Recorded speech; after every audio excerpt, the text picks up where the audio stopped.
क्या यज्ञ सिर्फ ब्राह्मणों के लिए है या हर जाति और हर धर्म का इंसान यज्ञ कर सकता है? कि सृष्टि की जो शुरुआत है यज्ञ से हुआ है। अच्छा, सह यज्ञ प्रजा सृष्ट्वा पुरोवाचा प्रजापति अनेन प्रसविश्वध्वम एषवोद्भिष्ट कामधुक्। मतलब आप ये कहना चाह रहे हैं कि आपने लोगों के रिलेशनशिप हील किए हैं, टूटते हुए रिश्तों को बचाया है यज्ञ करके। मान लीजिए एक मेरी स्टूडेंट है, हम्म, उन्होंने मेरे से कहा मुझे शादी में दिक्कत हो रहा है, मैं कुछ विशेष मंत्रों का प्रयोग किया है और उनका नाम लेकर के संकल्प लेकर के किया, विद इन 1 मंथ उनका शादी हुआ। यज्ञ और हवन, इनमें डिफरेंस क्या है? यज्ञ में हम मंत्रों का उच्चारण कर रहे हैं, वो मंत्र कहाँ से लिया हुआ है? वेदों से लिया हुआ है। वो वेद मंत्र हम उच्चारण कर रहे हैं, वो शब्द तरंगे, ध्वनि तरंगे हमारे शरीर के नाड़ियों के ऊपर, सिस्टम्स के ऊपर, सब सिस्टम्स के ऊपर, आर्गन्स के ऊपर, चक्रास के ऊपर प्रभाव डालता है। क्या महिलाएं यज्ञ कर सकती हैं? महिलाएं यज्ञ कर सकती हैं। जब भी हम यज्ञ या हवन करते हैं तो जो भी मंत्र हाँ वहां पढ़ते हैं या यज्ञ करते वक्त हम आहुति देते हैं तो अंत में कहते हैं स्वाहा। तो इस स्वाहा का अर्थ क्या है? क्यों अंत में स्वाहा कहा जाता है? देवता कौन है? जो देने वाले हैं वही देवता है।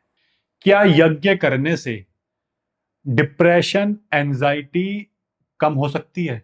जो यज्ञ से जो हम पदार्थ उसके अंदर डाल रहे हैं वो अपना स्वरूप को बदल देती है। वो जा करके वहां पे जहां पे भी सूक्ष्म जीवी, जो भी बैक्टीरिया है, वायरसेस है, जो अंदर जमा हुआ है, उसको बाहर निकाल रहा है। ये असर मैंने खुद महसूस किया है। आप बताइए, कौन सा यज्ञ किस उद्देश्य के लिए किया जाता है? परम पूज्य गुरुदेव ने बताया है वाणी का 4 लेवल है। नमस्कार दोस्तों, मैं हूं हिमांशु भट्ट। आप सभी ने अपने जीवन में कभी ना कभी यज्ञ जरूर किया होगा या यज्ञ होते हुए देखा होगा। लेकिन क्या आप जानते हैं यज्ञ हमारी हेल्थ के लिए बहुत फायदेमंद है।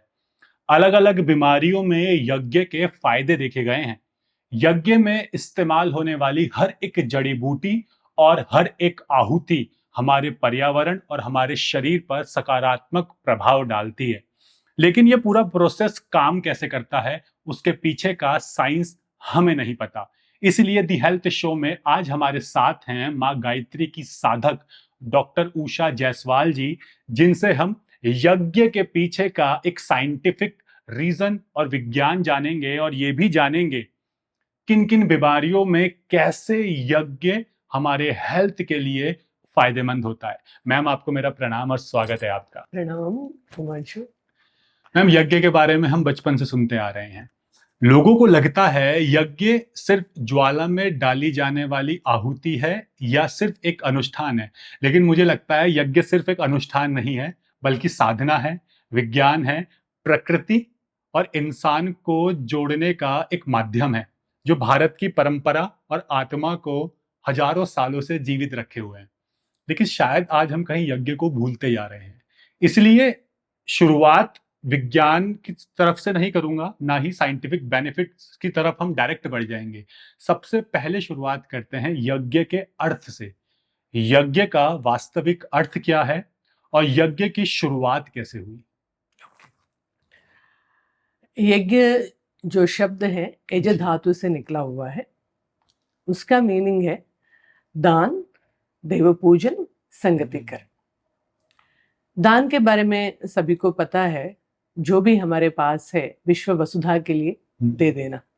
वो हमारे रिसोर्सेस हैं, हमारे पास जो भी पैसा है, संपत्ति है, अन्य जो चीजें हैं, जो भी जिनकी जरूरत है, उनको बड़े उदार हृदय से दे देना। उसके लिए सबसे अच्छा एक उदाहरण है हमारी प्रकृति। बचपन में मैंने एक श्लोक पढ़ा है, उसको मैं बताना चाहती हूँ।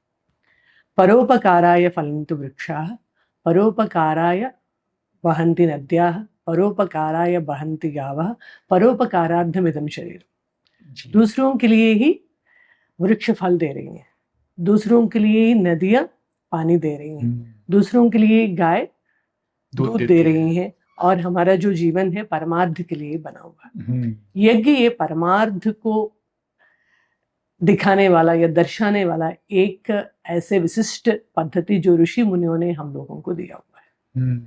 प्राचीन काल में ऋषि मुनि हवन किया करते थे और उसकी विज्ञान को उन्होंने समझा। और यज्ञ की जो शुरुआत है हमारे ऋग्वेद में मिलता है। ऋग्वेद से शुरुआत हुई है। अग्निमीले पुरोहितम, उस अग्नि को पुरोहित कहा गया है। अच्छा। फिर बाकी जो वेद हैं, यजुर्वेद, अथर्ववेद, सामवेद, हर जगह पे यज्ञ की जिक्र किया हुआ है। भगवत गीता में भगवान श्री कृष्ण ने यज्ञ के बारे में बहुत विस्तार से समझाया है। उन्होंने बताया है कि सृष्टि की जो शुरुआत है यज्ञ से हुआ है। अच्छा। सह यज्ञ प्रजा सृष्टवा पुरोवाचा प्रजापति अनेन प्रसविश्वध्वम एष बोधिष्ट कामधुक। सृष्टि की उत्पत्ति जब मैंने किया है उसी समय यज्ञ की उत्पत्ति किया। हे मनुष्य, आप यज्ञ करो और देवी देवताओं को प्रसन्न करो, देवी देवता आपकी मनोकामनाओं की पूर्ति करेंगे। आगे वो कहते हैं अन्नाद भवन्ति भूतानि पर्जन्यादन्न संभवः यज्ञात भवति पर्जन्यो यज्ञ कर्म समुद्भवः। जो हम सभी को पोषण कहाँ से मिल रहा है? अन्न से मिल रहा है। अन्न को पोषण कहाँ से मिल रहा है? वर्षा से मिल रहा है। किस वर्षा से मिल रहा है? पर्जन्य वर्षा से मिल रहा है। पर्जन्य वर्षा माने क्या है? जब हम यज्ञ करते हैं और उसमें जड़ी बूटियां विशेष हवन सामग्री डालते हैं और घी डालते हैं, गुड़ डालते हैं, ये सारे के सारे जो पदार्थ हैं बाष्पीभूत होकर के वायु में जो पहुंच जाता है और वायु में मिल करके जब वो बादलों के साथ एकाकार होकर के जो वर्षा पृथ्वी में गिरती है उसको पर्जन्य वर्षा कहते हैं। अच्छा। उस पर्जन्य वर्षा से हमारे फसलों को पोषण मिलता है। वो अन्न खाने से हमारे जीवन को शक्ति मिलती है, जो जीवनी शक्ति, प्राण जिसको हम कहते हैं, वो मिलता है। दूसरा जो अर्थ है देवता पूजन। देवता कौन है? जो देने वाले हैं वही देवता है। अच्छा, जो देने वाले हैं वही देवता है। हाँ, जैसे प्रत्यक्ष देवता अगर मैं कहूं भगवान सूर्य है, वो क्या दे रहे हैं हमें? प्रकाश। जिस दिन भी भगवान सूर्य का दर्शन नहीं होता है लगता है कि बहुत लेथार्जी फील होता है, लगता है थोड़ी देर और सो जाओ। वो वहां पे किसी प्रकार का भेदभाव नहीं है, ये गरीब है, ये अमीर है, ये इस स्कूल के हैं, इस वर्ग के हैं, ये इस कंट्री के हैं, इस कंट्री के हैं, कोई भेदभाव नहीं। सबके ऊपर समान भाव से वो अपनी प्रकाश दे रहे हैं, प्रकाश फैला रहे हैं। और देवताओं का एक और अर्थ है आदर्शों का समुच्चय। अच्छा। जो आदर्श है वही देवता है। पुराने जमाने में हमारे ऋषि मुनि हम सभी को थोड़ा सा इजीली समझाने के लिए, अगर कोई कहते हैं कि आदर्शों की पूजा करो तो बड़ा मुश्किल होता है। वही अगर मैं कहूं कि सद्बुद्धि की पूजा करो, आप कैसे करोगे? वही गायत्री माता की पूजा करो, तुरंत आपको समझ में आता है। क्योंकि हमें गायत्री माता से सद्बुद्धि की प्राप्ति होती है। साहस चाहिए, हनुमान जी की पूजा करो, दुर्गा जी की पूजा करो। जिस गुण को आप अपने जीवन में धारण करना चाहते हो या जिन आदर्शों को अपने जीवन में समावेश करना चाहते हैं, वो देवता पूजन उसी के लिए ही है। उस देवी देवता का पूजन हम इसीलिए कर रहे हैं, उनके गुणों को अपने जीवन में धारण करने के लिए, समावेश करने के लिए। तो यज्ञ का तीसरा मीनिंग है संगतिकरण, संगठन शक्ति। कोई भी अच्छा प्रयोजन, कोई भी सत्कार्य करना है तो सभी का, समष्टि का जब समावेश होता है, सब लोग मिल जाते हैं तो कार्यक्रम अच्छा हो जाता है। यज्ञ इतना बड़ा आयोजन है, यहाँ पे सभी का भागीदारी होना जरूरी है।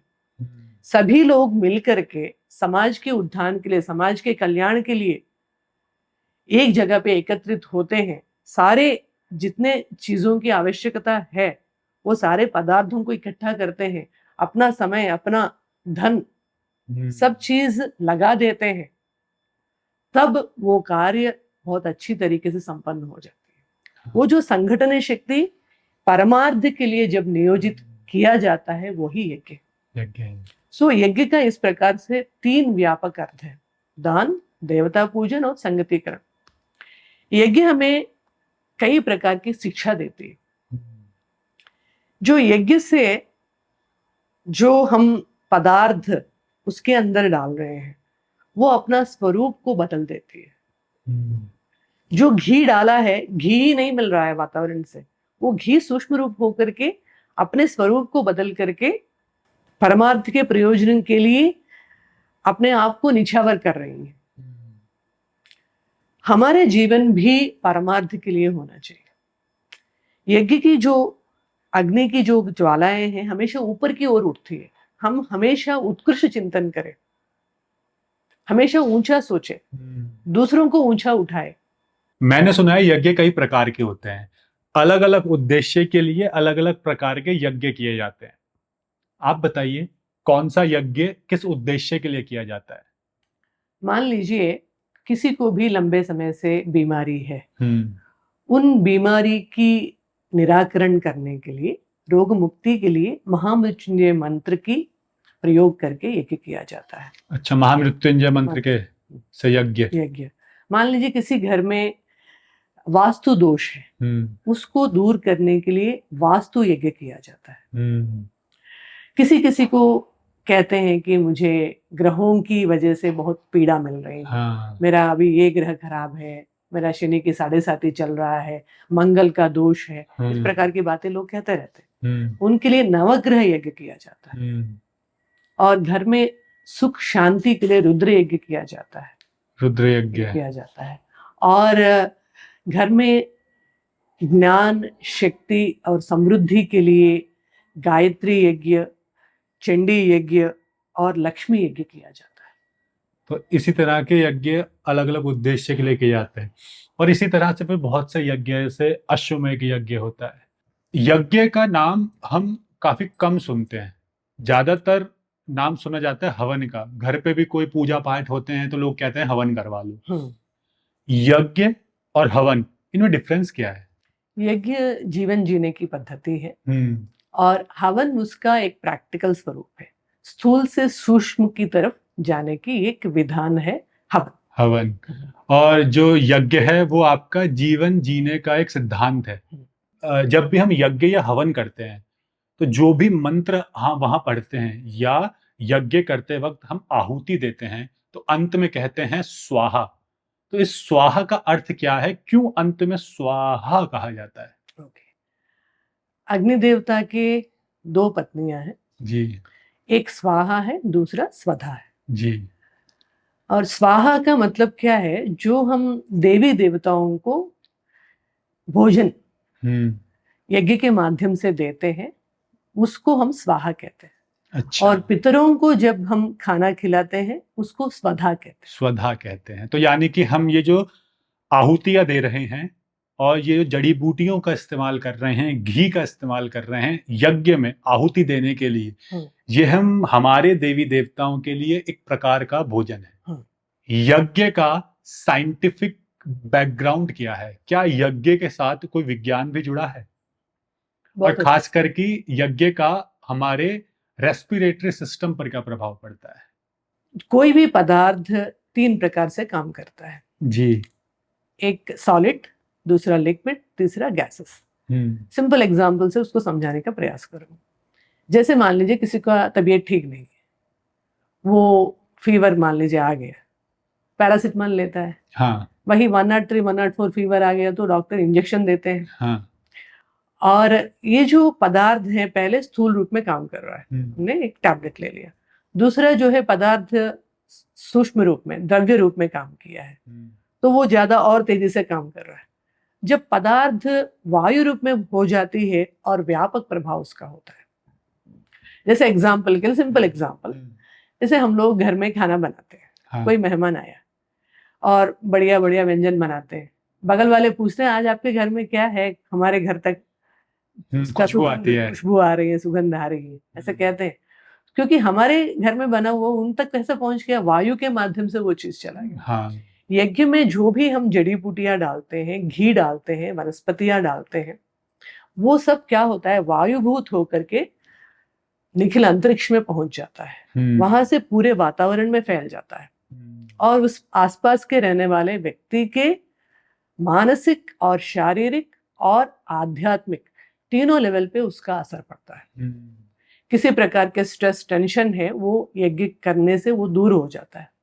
किसी प्रकार की बीमारियां हैं वो भी यज्ञ के उस सूक्ष्मभूत हुआ वातावरण में पहुंच गया, वो वायु को अपने अंदर धारण करने से उसका भी प्रभाव पड़ता है।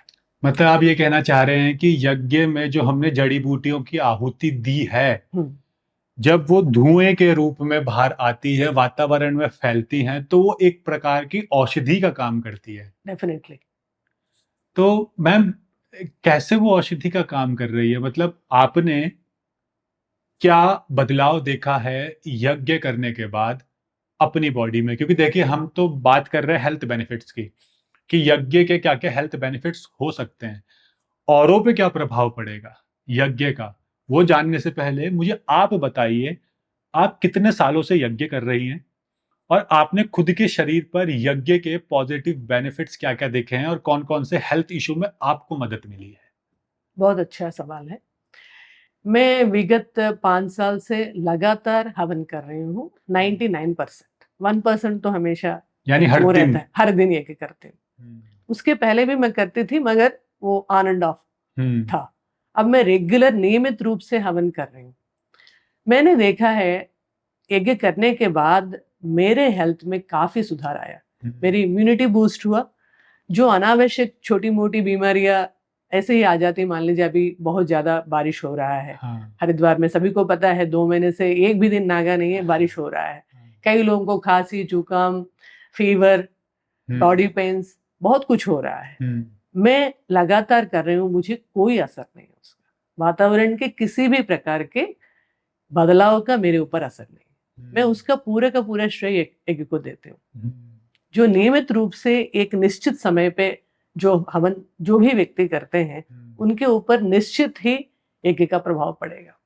क्योंकि जो जड़ी बूटियां हम डाल रहे हैं वो सूक्ष्म हो रहा है, हमारे वायु के माध्यम से पूरा का पूरा शरीर के अंदर जो कोने कोने तक पहुंच रहा है। क्योंकि वायु सबसे सूक्ष्म तत्व है, वो इजीली पहुंच जाता है, उसके लिए कुछ कोई एफर्ट करने की जरूरत नहीं। वो जा करके वहां पे जहां पे भी सूक्ष्म जीवी जो भी बैक्टीरिया है, वायरसेस है, जो अंदर जमा हुआ है, उसको बाहर निकाल रहा है। ये असर मैंने खुद महसूस किया है। और वैसे भी हमारा शरीर तो बना पंच तत्वों से ही है। और यज्ञ जो है अग्नि तत्व है। हाँ, अग्नि तत्व है। हाँ। मैंने बहुत सुना है कि यज्ञ करने के बाद चेहरे पर तेज आता है, ग्लो आता है। मैम, कितना सच है? हाँ, डेफिनेटली आता है। क्योंकि कारण क्या है, यज्ञ से हमारे, मैंने पहले भी बता दिया है, हमारे शारीरिक, मानसिक, आध्यात्मिक तीनों स्तर पे उसका प्रभाव पड़ता है।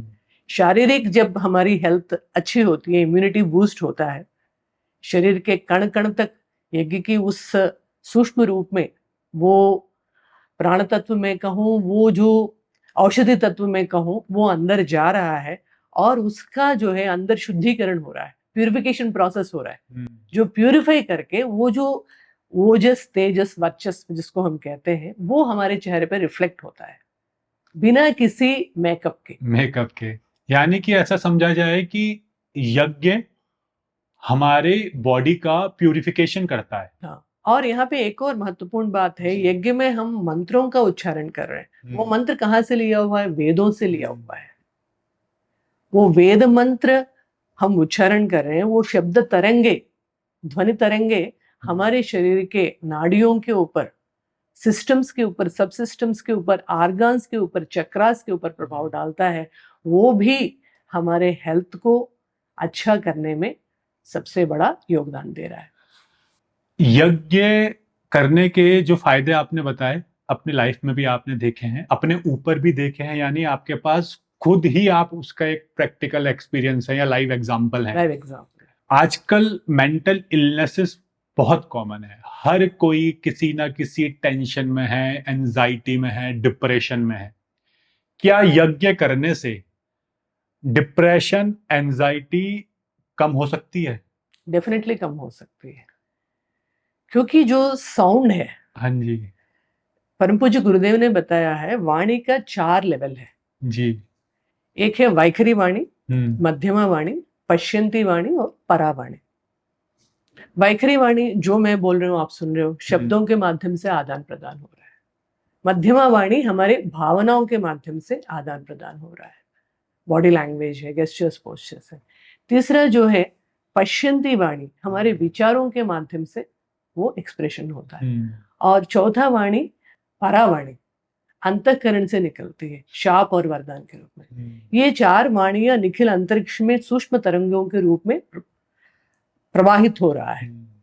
और जो प्रभावित हो रहा है, हमारे ऋषि मुनियों ने हजारों साल पूर्व हवन करते थे।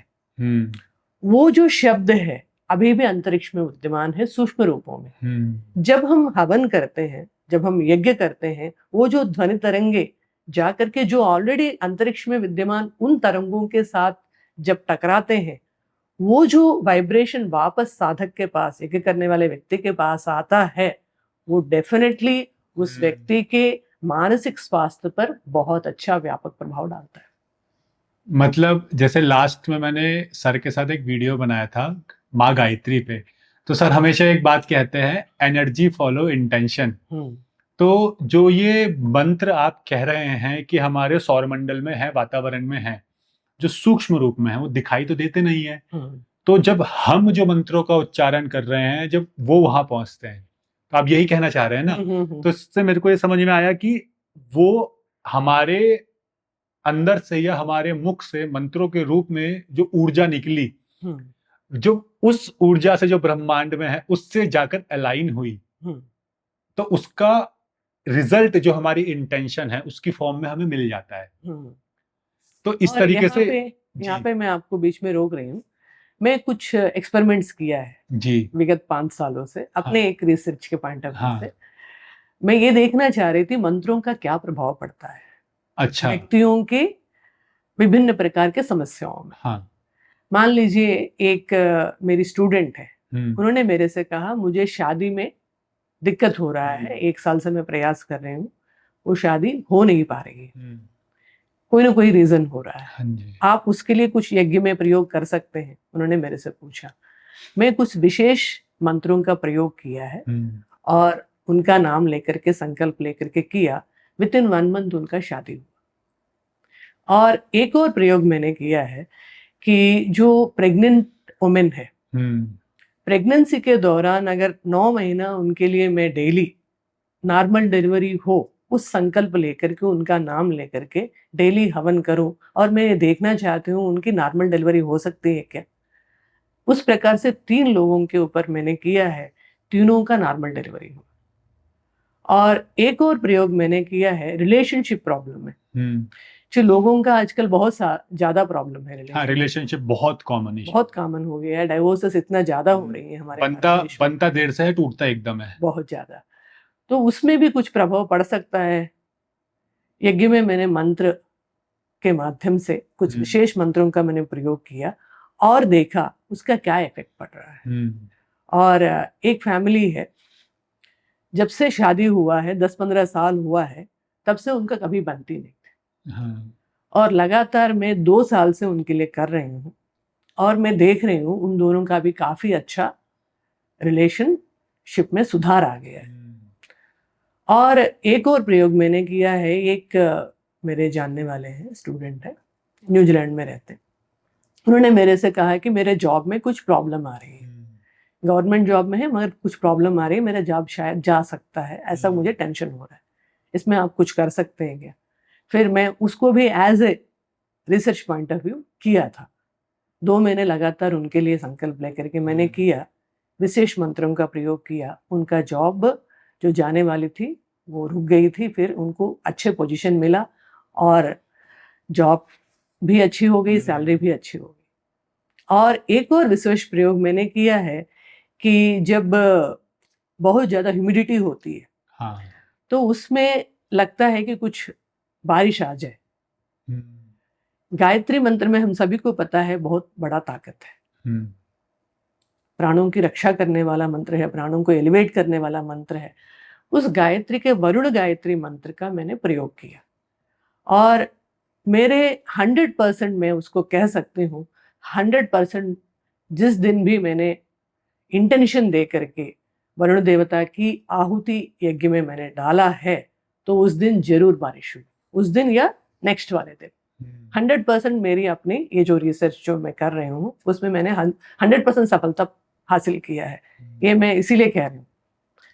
तो इस प्रकार से जो प्रयोग हम करते हैं, जब उसका रिजल्ट आता है तब लगता है मंत्रों में कितनी ताकत है। हमारे ऋषि मुनियों ने जो मंत्र दिया हुआ है वो मंत्र दृष्टा है, उन्होंने अपने साधना से मंत्र को देखा है, मंत्र के उस देवता की साक्षात्कार किया है। जैसे परम पूज्य गुरुदेव ने गायत्री माता के साक्षात्कार किया, तभी उन्होंने कहा गायत्री की साधना आप भी करिए।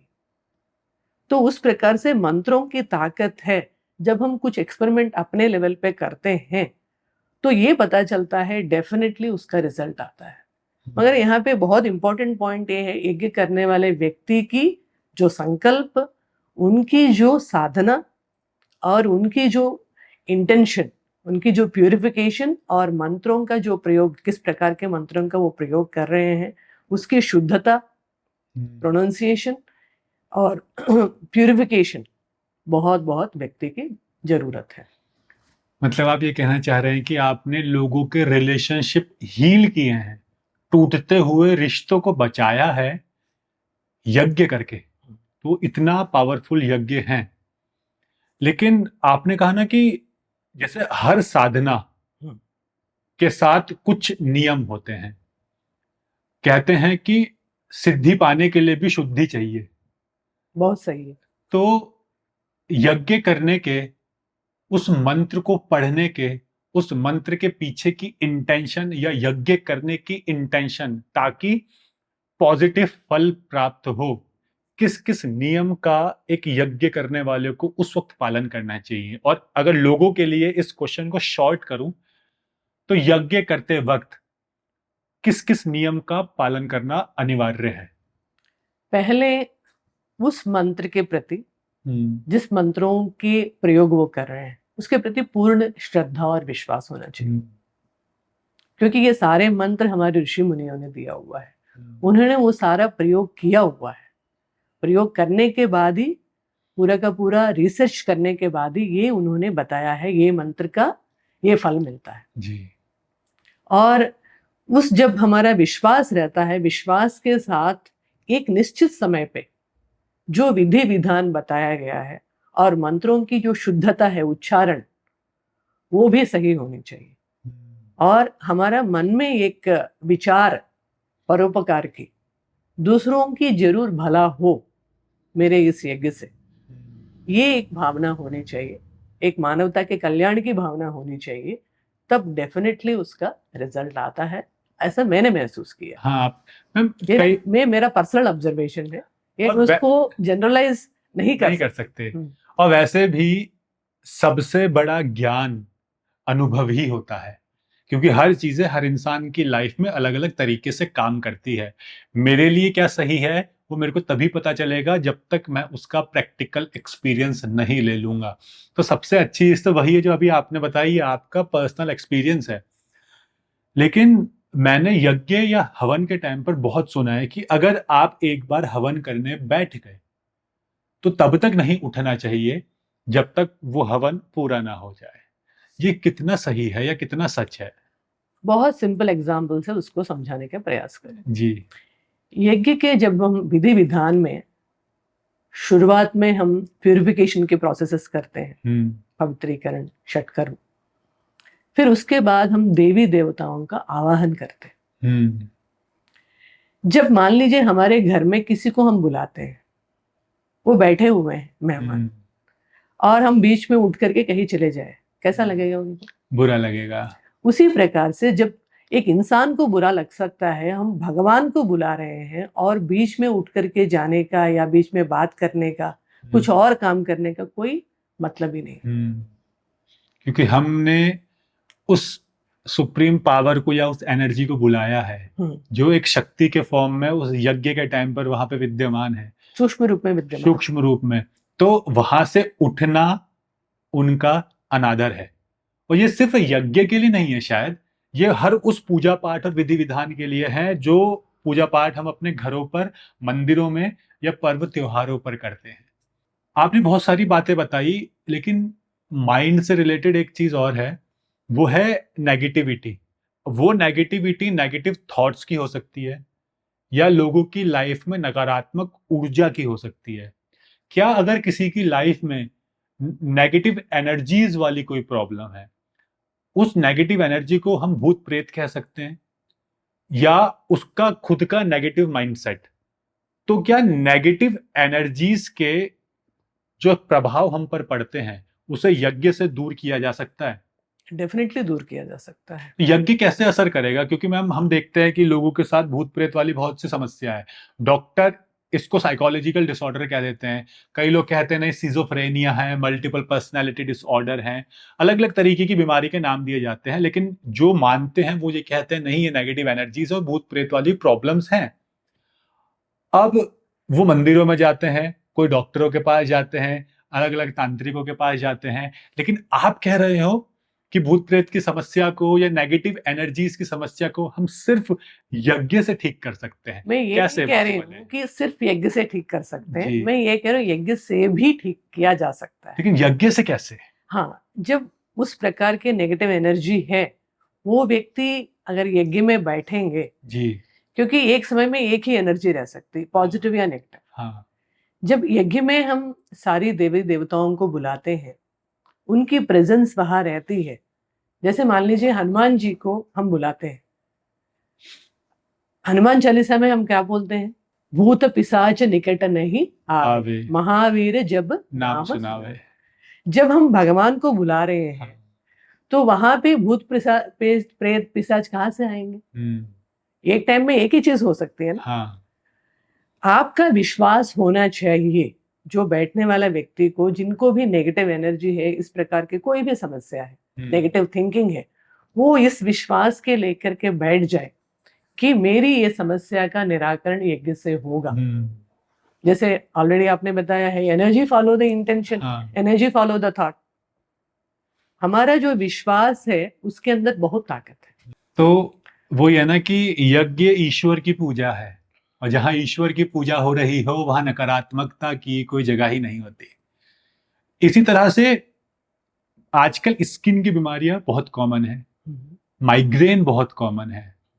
तो जब हमने आयुर्वेद में भी देखा है, जब लोगों को कोई बीमारी होती है, चाहे साइनस हो, साइनोसाइटिस हो, एलर्जिक राइनाइटिस हो या माइग्रेन रहता हो, वो नस्से देते हैं। मतलब एक जड़ी बूटियों का धुआं होता है जो नाक के माध्यम से वो इनहेल करता है। तो क्या यज्ञ भी माइग्रेन और स्किन की बीमारियों में फायदेमंद है? सिर्फ माइग्रेन और स्किन बीमारियों में ही नहीं जी, बहुत सारे प्रकार के बीमारियों में यज्ञ का बहुत बड़ा महत्वपूर्ण भूमिका है, उसको निराकरण करने में, उसको दूर करने में। क्योंकि यज्ञ एक चिकित्सा पद्धति है। हाँ। परम पूज्य गुरुदेव ने यज्ञ की चिकित्सा पद्धति को पूरा का पूरा एक वैज्ञानिक ढंग से बताया है। गुरुदेव यानी पंडित श्री राम शर्मा आचार्य जी ने बताया है कि अभी हमारे विश्वविद्यालय में, देव संस्कृति विश्वविद्यालय में होलिस्टिक हेल्थ मैनेजमेंट डिपार्टमेंट है। वहां पे कम से कम लगभग 40 प्रकार की जो बीमारियां हैं, उसमें अलग अलग जड़ी बूटियों का प्रयोग करके चिकित्सा करने की विधान दिया जाता है, बताया जाता है। जो भी पेशेंट आते हैं उनको यज्ञ की सामग्री देते हैं और ओरली उस यज्ञ सामग्री से वो काढ़ा बना करके उनको पीना होता है। हवन में भी उसी जड़ी बूटियों का जो दिया गया है उसका प्रयोग किया जाता है, और ये दोनों मिलकर के जो काढ़ा के रूप में अंदर लिया जा रहा है और हवन में जो प्रयोग किया जा रहा है, एक पदार्थ के रूप में अंदर जा रहा है और एक वायु रूप में अंदर जा रहा है।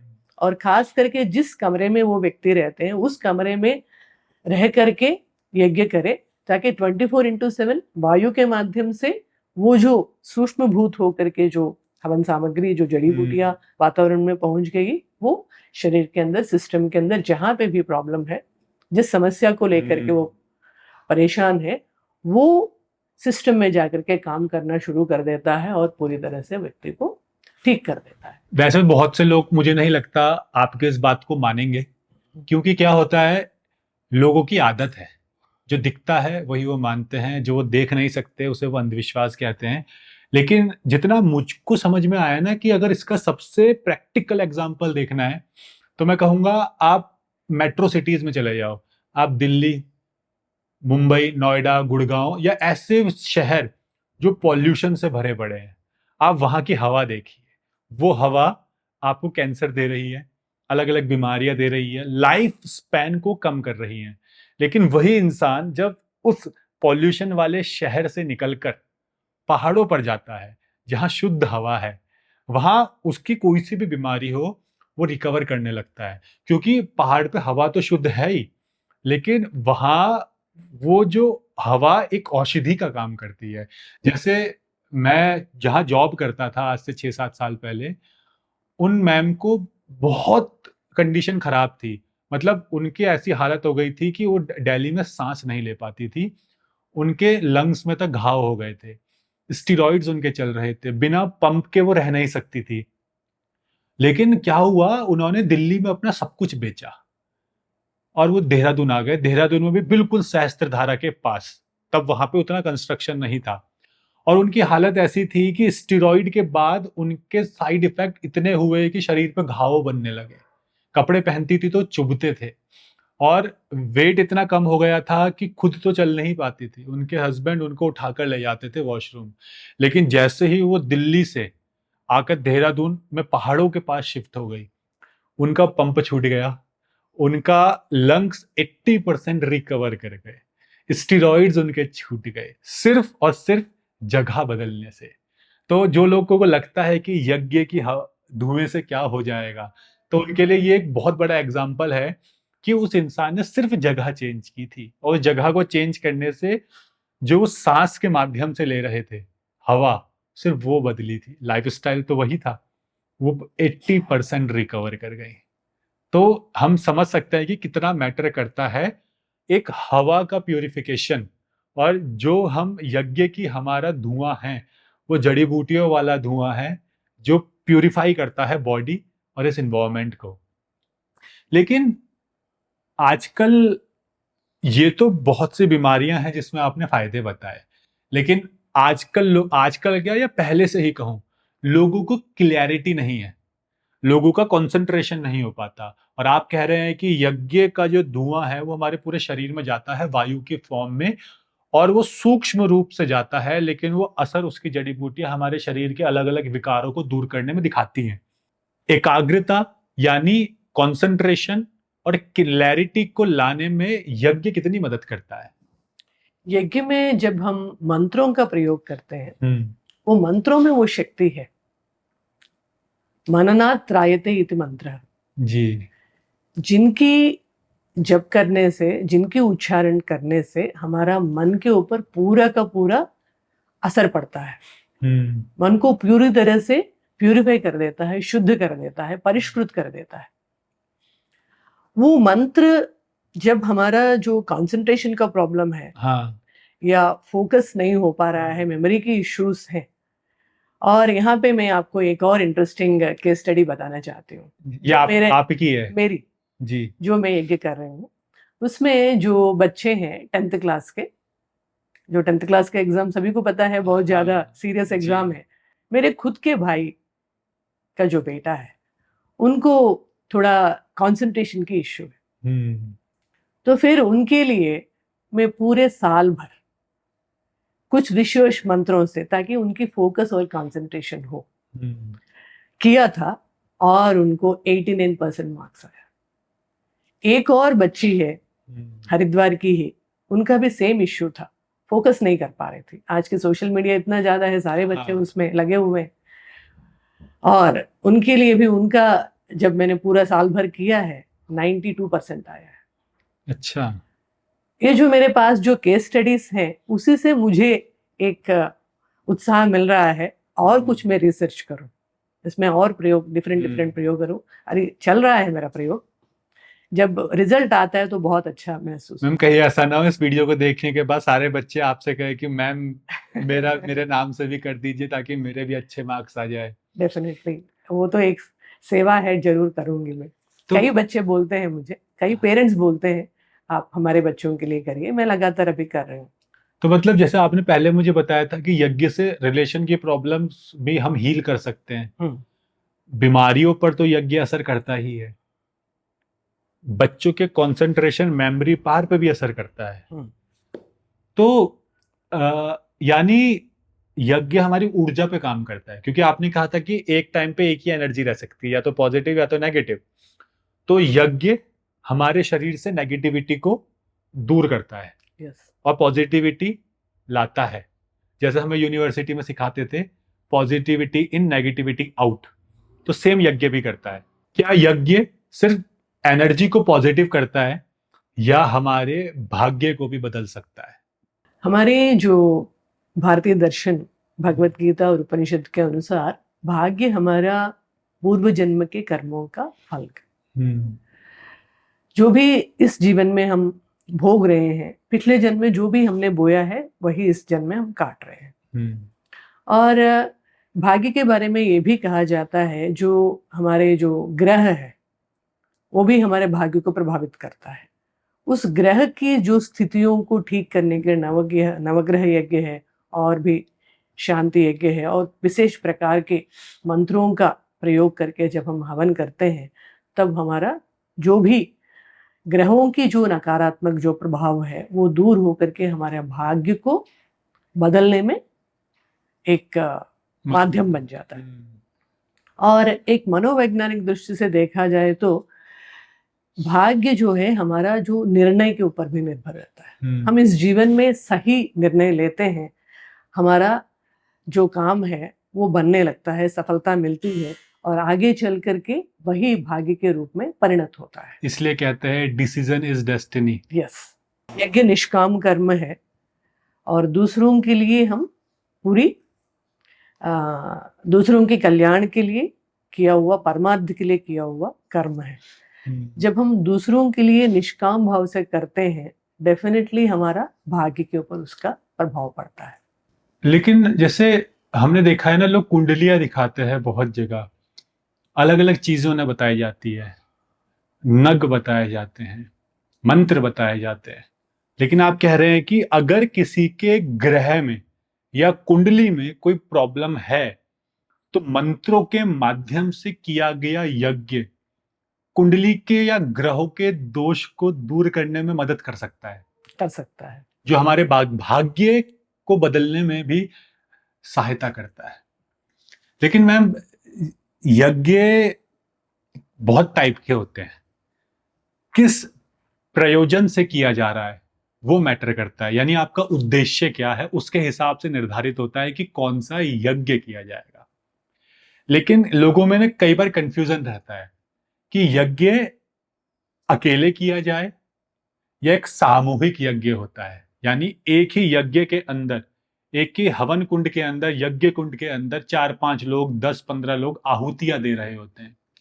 तो अकेले किया हुआ यज्ञ ज्यादा फायदा देता है या सामूहिक रूप से सबके साथ किया हुआ यज्ञ जिसमें हर कोई आहुति दे रहा है? सामूहिक रूप से किया हुआ हर काम ज्यादा से ज्यादा प्रभावित करता है, ज्यादा लोगों की इंटेंशन। हाँ, क्योंकि जब ज्यादा लोग उस भगवान को याद करके उनके निमित्त उनके मंत्र की उच्चारण करते हुए उनको हम ये आहुति दे रहे हैं, सामूहिक रूप से कलेक्टिव कॉन्शियसनेस, उसका कलेक्टिव कॉन्शियसनेस का बहुत ज्यादा व्यापक प्रभाव पड़ता है। इंडिविजुअल स्तर पे हम अकेले, कोई नहीं है मान लीजिए घर में, अकेले कर सकते हैं, मगर जितना ज्यादा लोग यज्ञ में शामिल होते हैं, भाग लेते हैं, उतना ही ज्यादा प्रभाव वातावरण में और जो यज्ञ कर रहे हैं उनके ऊपर भी पड़ता है। बहुत सारी चीजें कंट्रोवर्शियल है क्योंकि हर किसी का इसमें अलग अलग मानना है, और उसी कंट्रोवर्सी में से आपसे 2 क्वेश्चन पूछूंगा। क्या यज्ञ सिर्फ ब्राह्मणों के लिए है या हर जाति और हर धर्म का इंसान यज्ञ कर सकता है? जन्मनात् जायते शूद्रः संस्कारात् द्विजमुच्यते। जन्म से हर व्यक्ति शूद्र ही है, संस्कार से ही वो ब्राह्मण बनता है। ब्राह्मण किसी वर्ग विशेष, किसी जाति विशेष, किसी जाति में पैदा होने के नाते वो ब्राह्मण कहलाना गलत है। भगवत गीता में भी भगवान श्री कृष्ण ने बताया है, यानी कि चातुर्वर्ण्यम मया सृष्टम गुण कर्म विभागयोः। उन्होंने बताया ये बात, जो कर्म कर रहे हैं उनके अनुसार मैंने उस जाति का विभाजित किया है। इसका मतलब ये नहीं है कि सिर्फ ब्राह्मण ही यज्ञ कर सकते हैं, ये बात नहीं है। संस्कार से ही व्यक्ति ब्राह्मण बनता है। यानी कि हर इंसान यज्ञ कर सकता है। और अगर रही ब्राह्मण की बात, तो वो कर्म से बनते हैं, जन्म से नहीं। और यही हमारे देश में सबसे बड़ा विवाद है कि जो एक बार ब्राह्मण बन गया वो कहता है कि उसके घर में पैदा हुआ बच्चा भी ब्राह्मण ही कहलाएगा, जबकि ऐसा शास्त्रों के हिसाब से तो नहीं है। और मैं क्योंकि हमारे वेदों में, हमारे बहुत सारे भारत के दर्शन में, उपनिषदों में बहुत सारे ऐसे ऋषि मुनि हुआ करते थे, वो ब्राह्मण कुल में पैदा नहीं हुए। विश्वामित्र ब्राह्मण नहीं है, मगर वो गायत्री के महान साधक हुए हैं और उनके नाम से ही गायत्री जानी जाती है। विश्वामित्र ने ही गायत्री की कठोर साधना किया है और गायत्री की सिद्धि हासिल किया है। इसके अलावा दूसरा प्रश्न ये है, देखिए सनातन में कभी भी महिलाओं को दबाया नहीं गया। हमारे यहाँ तो महिलाओं को ही सबसे आगे रखा जाता था, पूजनीय माना गया है, पूजा होती थी। इसलिए आपने देखा होगा, हम धरती को भी माँ कहते हैं, इस प्रकृति, इस नेचर को भी माँ कहते हैं। और शायद ही पूरे भारतवर्ष में बहुत कम नदियां ऐसी होंगी जिनका नाम पुरुषों के नाम पर होगा। ज्यादातर नदियों के नाम महिलाओं या स्त्री के नाम पर ही हैं। तो इससे हम अंदाजा लगा सकते हैं कि हमारे यहाँ स्त्री को कितना बड़ा सम्मान और दर्जा दिया गया है। और हम तो गाय को भी माता कहते हैं। लेकिन धीरे धीरे महिलाओं से उनके अधिकार छीन लिए गए, उन्हें दबाया जाने लगा, और जो अधिकार पहले थे वो बिल्कुल शून्य कर दिए गए या ना के बराबर कर दिए गए। तो आप बताइए, क्या महिलाएं यज्ञ कर सकती हैं? महिलाएं यज्ञ कर सकती हैं। परम पूज्य गुरुदेव पंडित श्री राम शर्मा आचार्य जी ने शांति कुंज में महिलाओं के द्वारा ही गायत्री यज्ञ कराते थे, और अभी भी शांति कुंज में इस समय भी गायत्री यज्ञ प्रतिनित्य महिलाओं के द्वारा ही कराया जाता है। और आप भी यज्ञ करवाती हैं? आप तो डेली करते हैं। डेली करती हूँ। और गायत्री यज्ञ वैसे अनुष्ठान भी करवाते हैं आप? हाँ। क्योंकि मैंने आपको भी देखा है कि आप प्रॉपर कर्मकांड भी आप करते हैं। तो यानी महिलाओं का अधिकार है। लेकिन हम कहते हैं ना कि हम कोई भी अनुष्ठान करें या जिंदगी में कोई भी कार्य करें, जिंदगी में हर काम को करने के पीछे हमारा भाव बहुत मैटर करता है, यानी हमारी इंटेंशन क्या है। आपने स्टार्टिंग में बता दिया था कि हम किस इंटेंशन से कर रहे हैं। अगर हम एक प्योर इंटेंशन से, कल्याण के भाव से कर रहे हैं, तो वो सकारात्मक प्रभाव देता है और भाग्य को बदलने की क्षमता रखता है। लेकिन यज्ञ करते वक्त वो भाव कितना जरूरी है, क्योंकि वो तो आपने एक और चीजों के साथ एग्जाम्पल देते हुए समझा दिया था। लेकिन अब यहाँ पे आप बताइए कि अगर कोई इंसान यज्ञ कर रहा है, जैसे नवरात्रि शुरू होने वाली है, हम पूजा पाठ करते हैं, कर्मकांड करते हैं, बहुत से ऐसे पूजा पाठ हैं या देवी देवताओं की पूजा है, बस हम जाते हैं, धूप बत्ती जला देते हैं और आ जाते हैं। ज्यादातर लोग यही करते हैं। मंदिर में भी मैंने देखा है, लोग लोटा लेके जाते हैं, जल लेके जाते हैं, चढ़ाया, ओम नमः शिवाय बोला, परिक्रमा लगाई, आ गए। किसी भी कर्मकांड को करते वक्त, यज्ञ करते वक्त, मन के अंदर का भाव और मन का संकल्प कितना जरूरी है और उसका भाव कैसा होना चाहिए?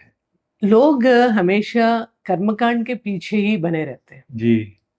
मान लीजिए शिव जी को बेल का जो पत्ते हैं वो चढ़ा दिया, पंचामृत ने स्नान करा दिया, और जो भी चीजें बताया गया है वो सारे के सारे द्रव्य इकट्ठा कर लिया है, भोग लगाया है, वो सब चीजों में ज्यादा फोकस रहता है।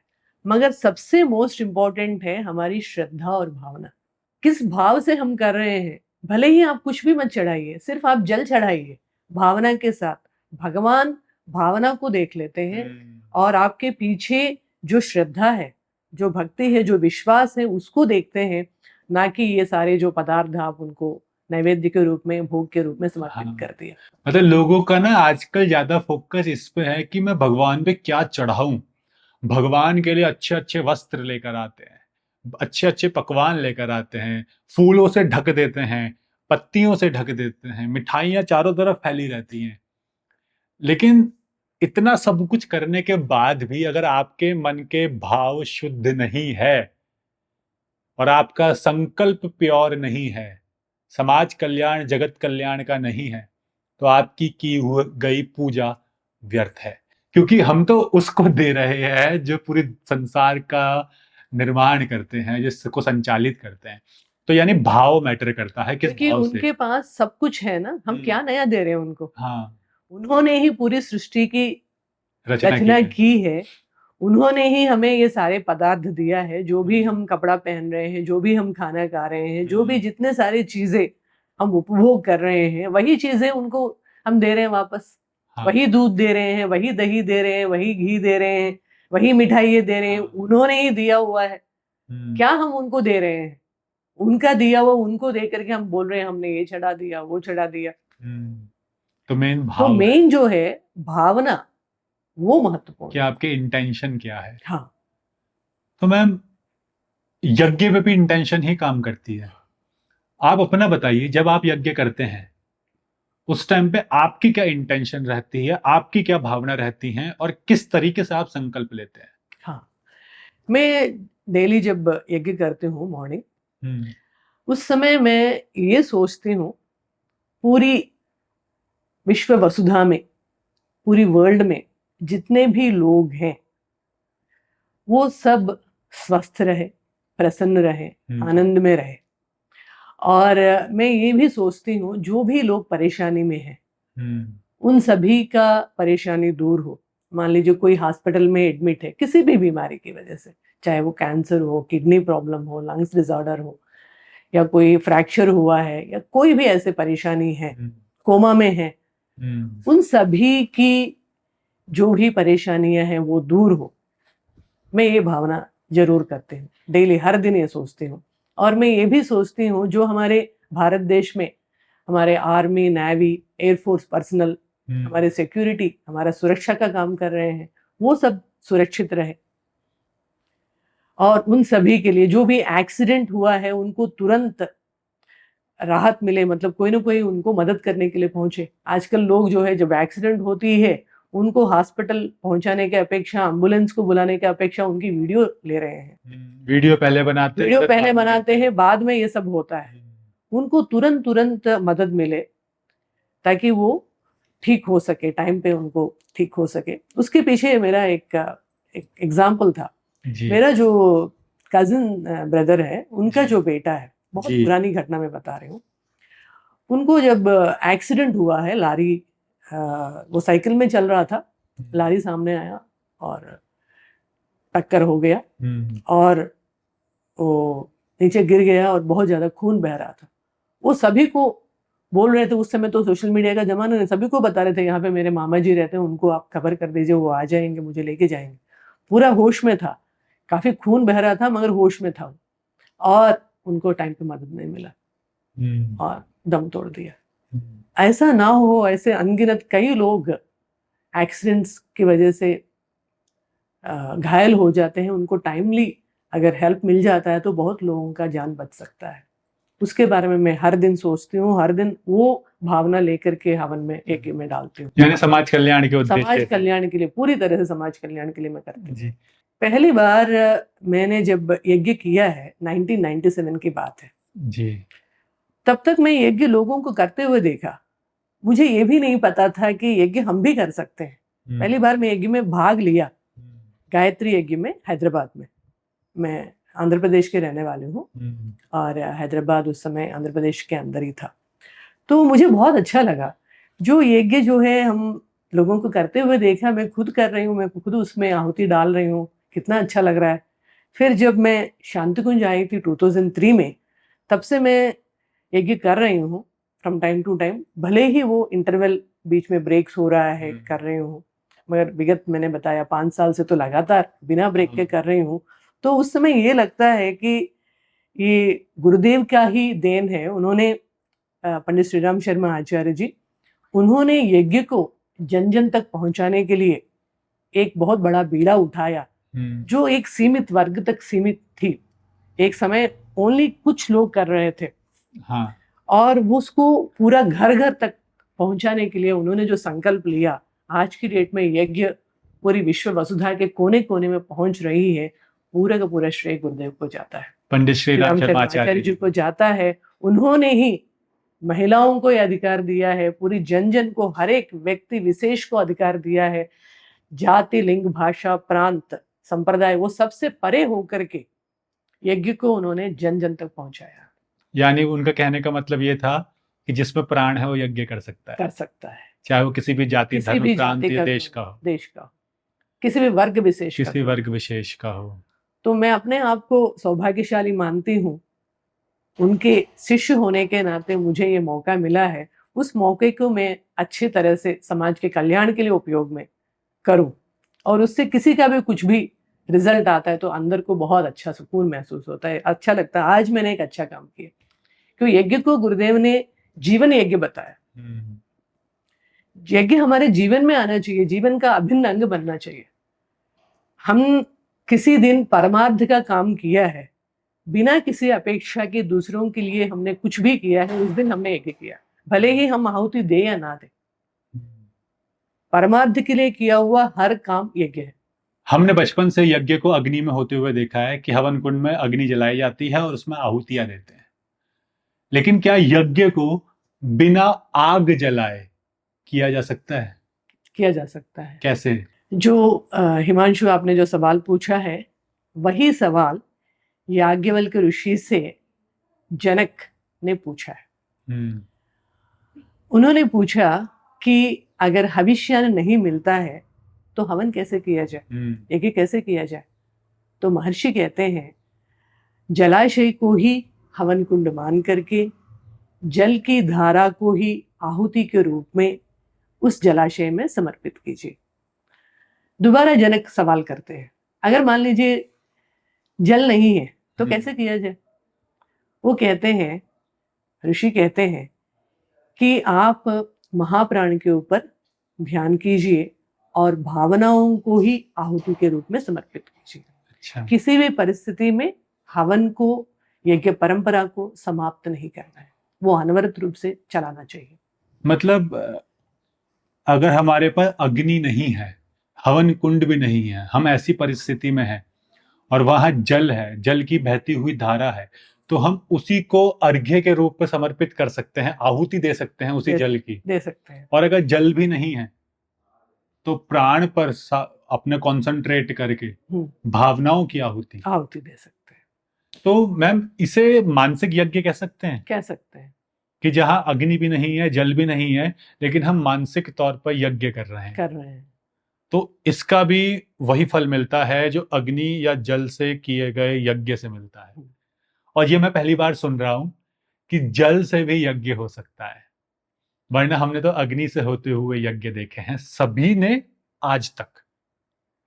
क्योंकि ये जब नहीं है उस समय यज्ञ को समाप्त नहीं करना है, यज्ञ किसी भी तरीके से करना है। इसीलिए ऋषि इस प्रकार के उत्तर दिया है। अल्टरनेटिव में ये भी आप कर सकते हो। लेकिन हम कहते हैं ना, दिशाओं का बहुत महत्व होता है और हर उद्देश्य के हिसाब से दिशा निर्धारित करने को भी कहा गया है। यज्ञ करते वक्त किस दिशा में फेस करके यज्ञ करना चाहिए? पूर्व की दिशा में फेस करके यज्ञ करना चाहिए। पूर्व की दिशा में। लेकिन यज्ञ करने से पहले क्या कोई दीक्षा लेना अनिवार्य है? किसी भी दीक्षा की जरूरत नहीं है यज्ञ करने के लिए। बिना दीक्षा के हो सकता है।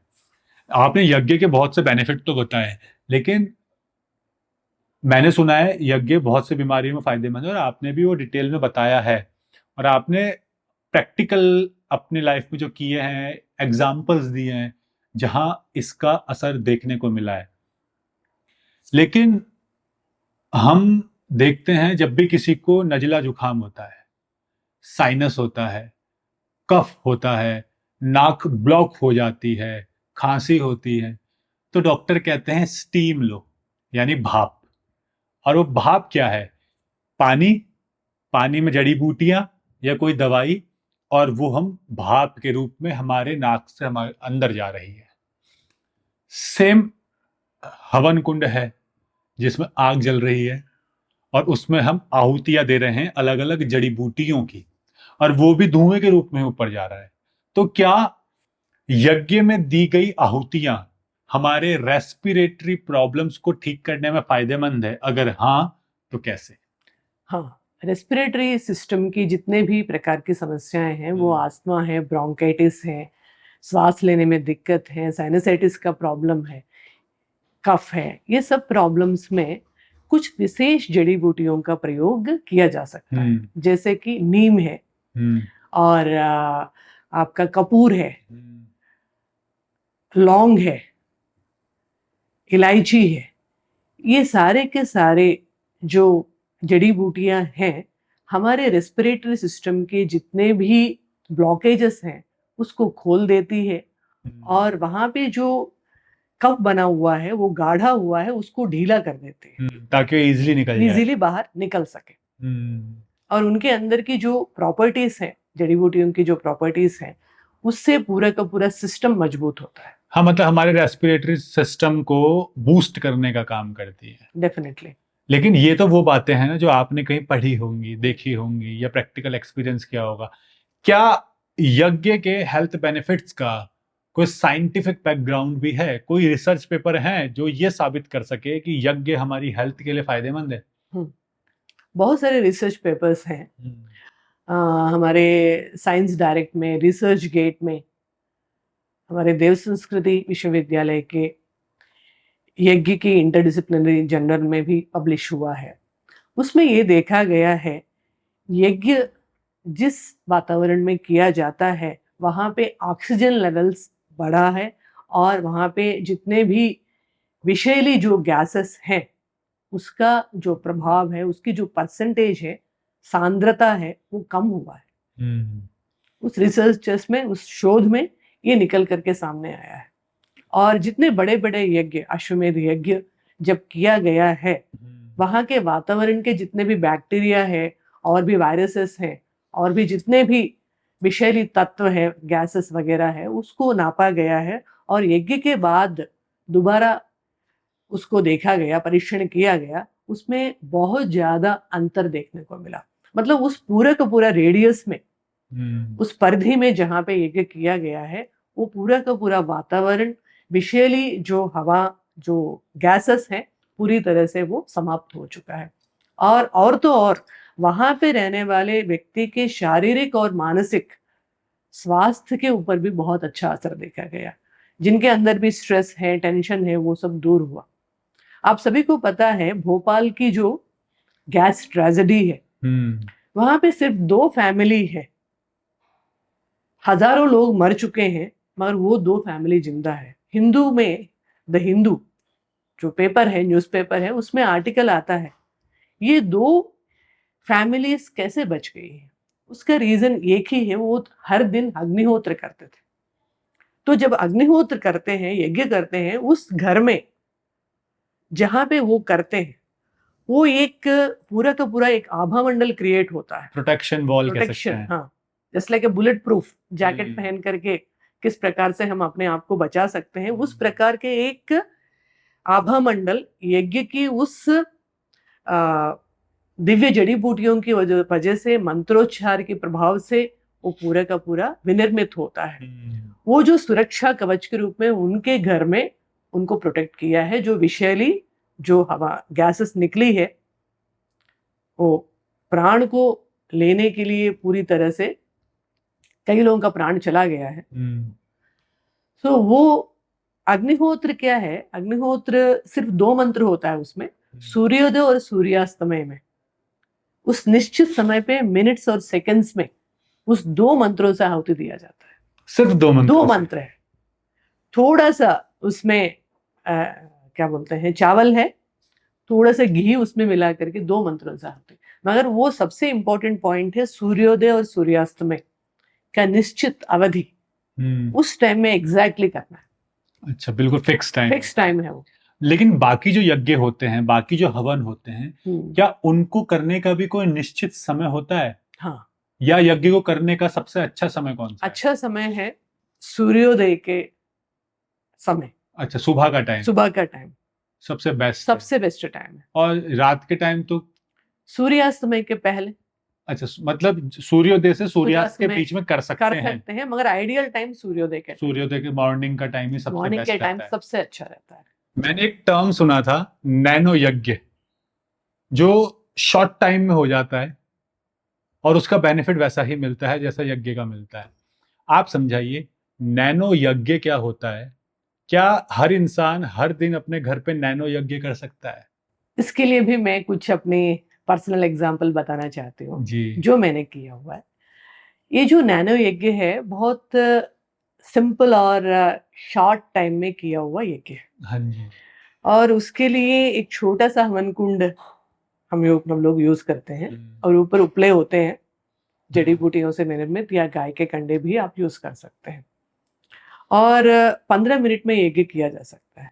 15 मिनट? 15 मिनट में हो जाता है ये। हमें 1 घंटे 1.5 घंटे लगती है, मगर ये डे टू डे में अगर आप जो विधि विधान से जो करने वाला यज्ञ है, मैं हर दिन वही करती हूँ। मगर कहीं पे मैं जाती हूँ बाहर, वहां तो ये हर सामान लेके नहीं जा सकते हैं। हाँ। ये संविधाएं नहीं लेके जा सकते हैं, और भी कई प्रकार के सामग्री जरूरत पड़ती है और वो सब नहीं लेके जा सकते, प्रैक्टिकली इम्पॉसिबल है। हाँ। मगर इसका मतलब ये नहीं है कि हम हवन करना ही बंद करें। हाँ। तो वहां पे नैनो यज्ञ बहुत बड़ा रोल प्ले करता है। मैं ये नैनो यज्ञ 4 धाम की यात्रा में किया है जी। हर धाम में किया, बद्रीनाथ जी में किया, केदारनाथ जी में किया, गंगोत्री जी में किया, यमुनोत्री में किया है, और फिर मैंने सोमनाथ में किया है, कल्पेश्वर में किया, तुंगनाथ जी में किया। हर जगह ये नैनो यज्ञ का किट ले जा करके मैंने हवन किया है। बहुत अच्छा लगा मुझे उस वातावरण के, दिव्य वातावरण में। ये छोटा सा ही यज्ञ है, छोटा सा ही हम हवन कर रहे हैं। ऑलरेडी इसके पहले की कन्वर्सेशन में हमने बात किया है, भगवान को भावना महत्वपूर्ण है। हम छोटा कर रहे हैं, बड़ा कर रहे हैं, वो ज्यादा महत्वपूर्ण नहीं है। हम किस भावना से वहां पे उस तीर्थ में यज्ञ कर रहे हैं, अपने आप में ही वो बहुत बड़ा एक सेटिस्फैक्शन देता है। और हम लोग कॉर्पोरेट ट्रेनिंग प्रोग्राम्स करते हैं, मैनेजमेंट डेवलपमेंट प्रोग्राम्स। उसमें गवर्नमेंट या पब्लिक सेक्टर अंडरटेकिंग के मैनेजर्स, सीनियर मैनेजर्स आते हैं। उन सभी को, क्योंकि वो पूरी इंडिया से आते हैं, कोई दिल्ली से आ रहे हैं, कोई कोलकाता से आ रहे हैं, कोई उड़ीसा से आ रहे हैं, कोई बिहार से आ रहे हैं, कोई उत्तर प्रदेश से आ रहे हैं, जगह जगह से आ रहे हैं, सिटीज में रह रहे हैं। उनको मैं कहूँ कि आप डेली हवन करिए, वो प्रैक्टिकली वो कर नहीं पाएंगे, क्योंकि पहले ये सारी संविधाओं को, ये सबको इकट्ठा करना, फिर उतना समय लगाना। संडे के दिन कर सकते हैं, नॉर्मल ऑफिस आवर्स में मुश्किल होता है। हाँ। डे टू डे रूटीन में उसके लिए उतना समय निकालना। और हम लोग क्या करते हैं, नैनो यज्ञ का किट उनको दे देते हैं। अच्छा। और मैं करके दिखा देती हूँ कैसे करना है, उनके सामने ही पूरा का पूरा सारा प्रयोग कर देते हूँ। वो देख लेते हैं 10 मिनट्स में हो रहा है, हम भी करेंगे। और जैसे आपने बताया था कि दिल्ली में इतना ज्यादा पोल्यूशन है, दिल्ली के बहुत सारे लोगों ने लिया है और वो कर रहे हैं अपने घर में। और मैं एक वीडियो भी बनाया, वीडियो भी उनको शेयर किया है, ताकि कोई मंत्र वगैरह बोलने में कुछ दिक्कत ना हो, कोई चीज में कोई त्रुटि ना हो, इस बात का भी मैंने ध्यान रखा। कि बीच में आपने थोड़ा डिस्कस किया था, लेकिन आप एक प्रोसेस बता दीजिए कि यज्ञ शुरू करने से लेके एंड करने तक किस प्रोसेस को फॉलो किया जाता है, यानी यज्ञ करने का एक प्रॉपर प्रोसेस क्या होना चाहिए। क्योंकि देखिए सबके घरों में यज्ञ होता है, हवन होता है, शादियों में भी होता है, अग्नि के हम फेरे लेते हैं। लेकिन मैंने यह हर इंसान ने देखा है कि जब भी यज्ञ होता है लोग बातें कर रहे होते हैं, वहां से उठकर चले जाते हैं, 10 मिनट बैठते हैं, फिर खड़े हो जाते हैं, फिर किसी का फोन आता है, फोन पे लग जाते हैं। तो यज्ञ करने के प्रोसेस और नियम क्या है? यज्ञ करने के पहले उस जगह को शुद्ध करना बहुत जरूरी है, फर्स्ट पॉइंट है। फिर उसके बाद आप यज्ञ के निमित्त जो भी पदार्थ है वो सबको पहले एकत्रित कर दीजिए। एकत्रित करके पूरा का पूरा हवन कुंड, समिधाएं और जितने भी सामग्री, चंदन से लेके, फूल से लेके, कपूर से लेकर के, और गुड़, घी और हवन सामग्री, ये सब लेकर के इकट्ठा करके आप एक निश्चित होकर के अपने फोन को साइलेंट में रख करके बैठ जाए। फिर उसके बाद जो विधि विधान से यज्ञ करने के लिए बताया गया है, पवित्रीकरणम से शुरू करके वहां से षटकर्म, और उसके बाद देवी देवताओं का हम आवाहन करते हैं। फिर उसके बाद गायत्री मंत्र से, जो भी मंत्र है, जिस देवी देवता की आप हवन करना चाहते हैं उस देवी देवता का मंत्र बोलते हुए उस भगवान की, उस देवता की आहुति देंगे। फिर उसके बाद एक शिष्टकृत आहुति होती है। जाने अनजाने में जो भी प्रकार के गलतियां हो सकती है यज्ञ करने के दौरान, उस गलतियों के लिए प्रायश्चित आहुति दी जाती है। फिर उसके बाद पूर्णाहुति किया जाता है, और उसके बाद वसोधारा करके एक घी की एक आहुति दी जाती है। उसके बाद आरती का क्रम होता है। आरती के क्रम के बाद पूरी सभी विश्व में रहने वाले प्रत्येक व्यक्ति की कल्याण के लिए हम प्रार्थना करते हैं, शुभकामना। फिर लास्ट में हम विसर्जन बोलते हैं और देवी देवताओं को विदाई करते हैं, क्योंकि पहले हमने इन्वोकेशन किया है और लास्ट में उनको विदाई करते हैं, ताकि जब भी हम दोबारा बुलाएं आप वापस आए। एक चीज और पूछना चाहूंगा आपसे, बीच में आपने बता दिया था कि जब यज्ञ होता है तो हमें उठ के नहीं जाना होता, क्योंकि हमने ईश्वर को वहां बुलाया है, हमने आवाहन किया है ईश्वर का, और जब वो आए हैं तो उठकर जाना यानी अपमान। लेकिन जब यज्ञ चल रहा है, कोई पूजा पाठ हो रही है, मंत्रों का उच्चारण हो रहा है, उस टाइम पर लोग फोन पर बात करने लगते हैं। हमने तो ब्राह्मणों को, पंडितों को खुद देखा है कि मंत्रों का उच्चारण चल रहा है, वो यज्ञ कर रहे हैं या कोई पूजा पाठ कर रहे हैं, और फोन आया तो फोन उठा के बीच में रुक के बात करने लगते हैं। और लोगों को देखा है वहां लोग बैठे रहते हैं, पूजा चल रही है लेकिन उनके अपने ही गप्पे लग रही होती है। ये करना कितना गलत है? बहुत गलत है। क्यों गलत है? क्योंकि ये मैंने पहले ही बताया है, हमारे घर में कोई मेहमान आते हैं तब हम कितना उनके साथ रेस्पेक्ट के साथ व्यवहार करते हैं, उनको अतिथि सत्कार करते हैं, टाइम स्पेंड करते हैं, और 10 काम छोड़ करके उनके साथ लगे रहते हैं। जब हम भगवान को बुला रहे हैं और उस समय हम फोन अटेंड कर रहे हैं, बातचीत कर रहे हैं, बीच बीच में बाहर जा रहे हैं, इसका मतलब हम क्या कर रहे हैं? भगवान को बुला करके उनकी अपमान कर रहे हैं क्या? क्या हमारा उद्देश्य क्या है उनके बुलाने का? मतलब वो दिख नहीं रहे हैं, वो है मगर आपको देखने की क्षमता नहीं है, आपको दिखाई नहीं दे रहे हैं, इसका मतलब ये नहीं है कि भगवान नहीं है वहां पे। आपके मन में पहले ये श्रद्धा होनी चाहिए, तभी जो भी पूजा पाठ है, हवन है, यज्ञ है, जो भी चीजें हैं, आध्यात्मिक कार्यक्रम जो भी आप करना चाहते हैं, उसके पहले आप ये डिसाइड करिए मैं उस काम को, इस कार्य को मैं कर सकती हूँ या नहीं। अगर आप कर सकते हैं तभी वो पूजा, वो यज्ञ, वो विधि अपनाइए, नहीं तो आप कुछ मत करिए, क्योंकि उनको बुला करके अपमान करने की अपेक्षा ना करना ज्यादा अच्छा, ना करना मेरा ऐसा मानना है। और मैम ये भी है ना कि जैसे आपने कहा था कि हम कोई भी अनुष्ठान, कर्मकांड या पूजा पाठ करवाते हैं तो हम ईश्वर को क्या अर्पित कर रहे हैं, क्या आहुति दे रहे हैं, उससे ज्यादा जरूरी होता है हमारे मन का भाव क्या है। हमने ईश्वर का आवाहन तो कर लिया, लेकिन फिर हम फोन पे लगे हैं, एक दूसरे से बातें कर रहे हैं, तो वहां पे फिर वो भाव का अभाव लगता है। ऐसा लगता है कि हम भाव दिखाने की बजाय उस भाव का ही हमारे मन में अभाव है, और हम उन चीजों में इंटरेस्ट ही नहीं ले रहे हैं जिस चीजों को कराने का इनिशिएटिव खुद हमने लिया था। तो शायद ये भी कहीं ना कहीं भगवान के प्रति एक अपमान ही है, क्योंकि जब भी हमारे घर में कोई आता है या हम किसी से मिलने जाते हैं या कोई भी फंक्शन हो, तो जो भी गेस्ट आया है हम उससे बात नहीं करेंगे। वो हमारे सामने बैठा है, बात कर रहा है, और हम 1 घंटे तक फोन पे लगे हैं, या फिर हम किसी पड़ोसी से बात करने लगे, तो उसे लगेगा मेरे को इग्नोर कर रहा है, मेरा अपमान है ये, तो इससे दोबारा अच्छा मैं कभी आता नहीं ही ना। आएगा, दोबारा कभी आएगा आएगा ही नहीं। तो सेम इन ऊर्जाओं के साथ भी है, क्योंकि इनका अपमान करना हमारा खुद का नुकसान ही है। या तो बुलाओ मत, और बुला रहे हो तो सत्कार करो। तो इसीलिए तो लोग कहते हैं हम तो इतना पूजा पाठ करते हैं, हमारा समस्या वैसे के वैसे ही है, कोई समाधान नहीं हो रहा है, तभी तो हो रहा है क्योंकि ना। भाव का अभाव भाव है। भाव का है ही नहीं, तो उस पे श्रद्धा नहीं है। इसी तरीके से यज्ञ भी काम करता है।